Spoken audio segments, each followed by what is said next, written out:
Môre julle almal, dit is vandag die 17de en dit is in Junie maand die jaar 2026. Ek het 'n groot geleentheid om vandag in jou lewe weer inspraak te gee en ek hoop jy gaan dit baie positief en heel hartig gaan jy dit vat. Nou ja, ek dink ons almal in hierdie land en ook in die hele wêreld, ek dink dit is asof dinge net warmer raak en net moeiliker raak en net duurder raak. En dit werk baie dinge in ons op, maar die Here bly dieselfde. Dieselfde Here van Adam en Eva is ook dieselfde Here van ons vandag. En dit is hoekom dit belangrik is dat hy 'n woord gegee het om te sê, hou vas in hierdie woord, moenie bekommerd raak nie, ek is met jou tot aan die einde toe. Dis 'n belofte wat hy gegee het.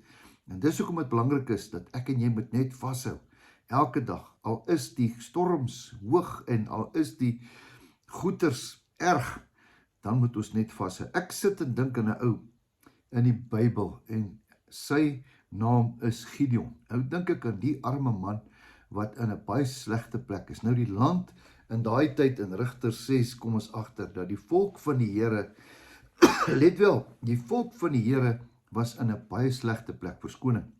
Die volk van die Here was in 'n moeilike plek. Hulle het in slote en in gate gebly.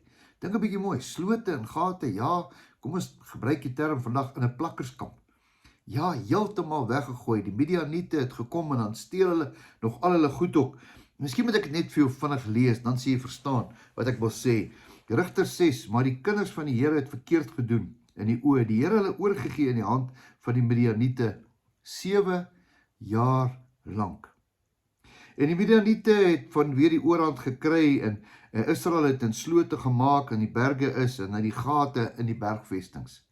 Ja, grotte, weggesteek, volk van die Here. Want as Israel gesaai het, dan die Midianiete gekom en hulle het al daai goed, het hulle kom roof en kom steel. Hy sê, want dan het hulle ook met hulle vee en hulle tente opgetrek en gekom en die springkane het in menigte. So terwyl jy nog al hierdie dinge het, is daar nog springkane pla. En dan vers 6, en Israel het deur die Midianiete baie arm geword. Maar die kinders van Israel het die Here aangeroep. As jy by daai plek kom en jy kan niks doen nie, dan kan jy maar net roep, Here, ek kan nie meer nie. Here, ek roep U. En toe die kinders van Israel die Here aanroep vanweer die Midianiete, die Here profeet na die kinders van Israel gestuur en gesê, so moet julle maak.